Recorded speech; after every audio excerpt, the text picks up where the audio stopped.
సంజయ్ వ్యాఖ్యలు. ఇక ఇది అసలైన విషయం. ఇక నటులు వెంకటేష్ రాణాలపై కోర్టులో ఫిర్యాదు. డెక్కన్ హోటల్ కూల్చివేత ఘటనపై కంప్లైంట్.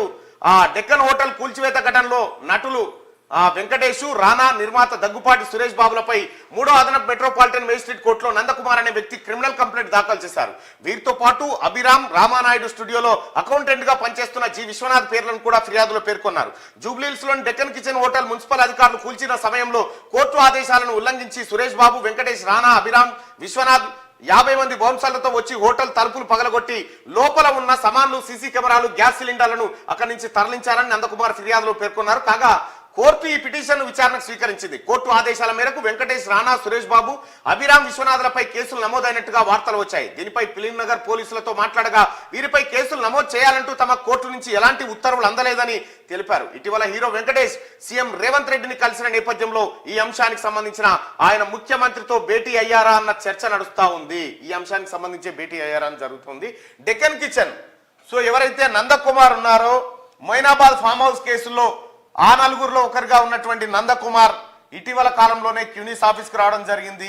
హీరో వెంకటేష్, వాళ్ళ సోదరుడు, ఇతరులు కలిసి తన డెక్కన్ కిచెన్ ను అక్రమంగా కోర్టు ఆదేశాలకు విరుద్ధంగా ఆక్రమించుకున్నారనేటువంటి ఆరోపణ ఆయన చేయడం జరిగింది. దానికి సురేష్ బాబు వర్గం నుంచి కొంత వివరణ లభించినప్పటికీ దానిపైన ఇంకా స్పష్టత లేదు. అయితే హీరో వెంకటేష్, ఆ తర్వాత సురేష్ బాబు నిజంగా వాళ్ళు అక్రమాలకు పాల్పడ్డారా, అతను వాళ్ళ పైన ఎందుకు కేసు నమోదు కావాలని నందకుమార్ కోరుకుంటున్నాడు అనేటువంటి అంశాలు ఆయనతో మాట్లాడే ప్రయత్నం చేద్దాం. నందకుమార్ తోని ఒకసారి మాట్లాడదాం.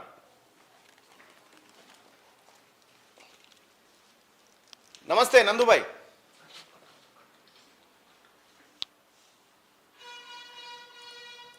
ఎస్ నందుబాయ్.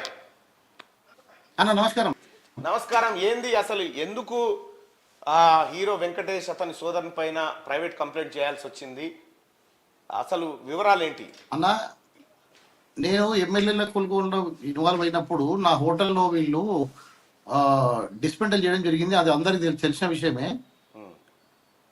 అది కాకుండా నాకు ఇప్పుడు కూడా కోర్టు ఆర్డర్లు, ఈ రోజు వరకు కూడా నా కోర్టు ఆర్డర్లు ఉన్నప్పుడు, లోయర్ కోర్టు ఆర్డర్లో ఉన్నప్పుడు, ఎవిక్షన్ సూట్స్ పెండింగ్స్ ఉన్నప్పుడు, అన్ని సూట్లు పెండింగ్ ఉన్నప్పుడు ఆనరబుల్ హైకోర్టు ఈ విషయంలో జిహెచ్ఎంసీని అందరినీ involve, police department, task force department, heroine వీళ్ళందరినీ హైకోర్టులో ఇంప్లీడ్ చేసి అక్కడ పెండింగ్ ఉన్నప్పుడు వీళ్ళు మరలా అక్కడికి వచ్చి మళ్ళీ మా వాళ్ళని మళ్ళీ కొట్టి, మళ్ళీ బౌన్సర్లను మళ్ళీ పెట్టి, మళ్ళీ కొట్టి అక్కడ వర్క్ చేయించుకుంటూ వేరే వాళ్ళకి ఇచ్చేస్తాం, మీరు ఎవరు చెప్పుకుంటారో దౌర్జన్యం చేస్తున్నప్పుడు కంప్లైంట్ తీసుకొని మన గవర్నమెంట్ డీజీపీ గారిని కలవడం జరిగింది. తర్వాత హైదరాబాద్ కమిషనర్ గారిని కలవడం జరిగింది.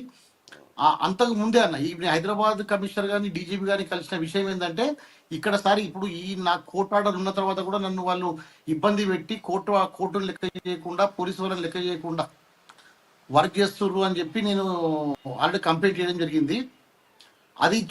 ఇది నేను ఇచ్చింది 2 months కింద నేను నాంపల్లి కోర్టులో పెట్టాను. ఈ కంప్లైంట్ ఏంటంటే నవంబర్ 13వ తారీఖు రోజు నా యొక్క మొత్తం హోటల్లో హైకోర్టు ఆర్డర్లు ఉన్న తర్వాత కూడా వాళ్ళు మొత్తం నా 100 మంది బౌన్సర్లను పెట్టి జిహెచ్ఎంసీ అధికారులు, టాస్క్ ఫోర్స్ అధికారులు అందరు కలిసి నా హోటల్ని డిస్టర్బ్ చేసిండ్రు అని చెప్పి నేను ఈ కంప్లైంట్ నాంపల్లి కోర్టు 17వ మేజిస్ట్రేట్ దగ్గర పెట్టడం జరిగింది. 2 నెలల సుదీర్ఘ విచారణ తర్వాత వాళ్ళన్ని కోర్టు ఆర్డర్లు పరిశీలించి నాకు హైకోర్టు ఆర్డర్స్ ఏమున్నాయి, లోయర్ కోర్టు ఆర్డర్స్ ఏమున్నాయి, తర్వాత నా ఫోటోలు ఏంటి, వీడియోలు ఏంటి, ఏ విధంగా అన్యాయం జరిగింది, విట్నెస్లు, ఎవిడెన్సెస్ అన్ని విచారించిన తర్వాత వాళ్ళు కోర్టు నేను ఏం చెప్పానంటే కోర్టుకు ఆల్రెడీ నాకు పోలీస్ డిపార్ట్మెంట్ వాళ్ళతోనే ఇబ్బంది అయింది ఇంతకుముందు, ఇప్పుడు కాదు, ఇంతకుముందు ఇబ్బంది అయింది. సో మీరే కోర్టే నన్ను ఈ యొక్క విచారణ జరిపి దీన్ని తగిన న్యాయం చేయగలరని చెప్పేస్తే కోర్టు సాటిస్ఫై అయ్యి ఈ కేసు రిజిస్టర్ చేయడం జరిగిందన్న. ఎందుకంటే వెంకటేష్ కానివ్వండి, సురేష్ బాబు గారు ఆ రోజు అక్కడ టెంట్ వేసుకొని కూర్చొని వాళ్ళు బౌన్సర్లను పెట్టి నా ఆర్టికల్స్ మొత్తం 20 కోట్ల రూపాయల నా ఏసీలు,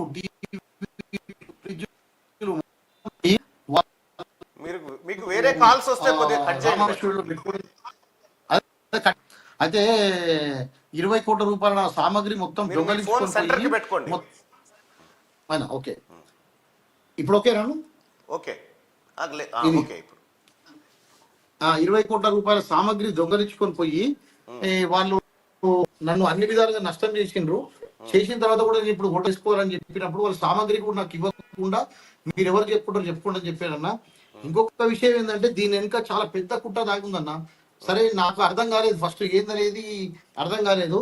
ఒక 1000 కోట్ల రూపాయల స్కామ్ దీని వెనుక దాగుంది. దీంట్లో నిజాలు ఏమున్నాయి అన్ని విషయాలు నేను కనుక్కుంటున్నాను.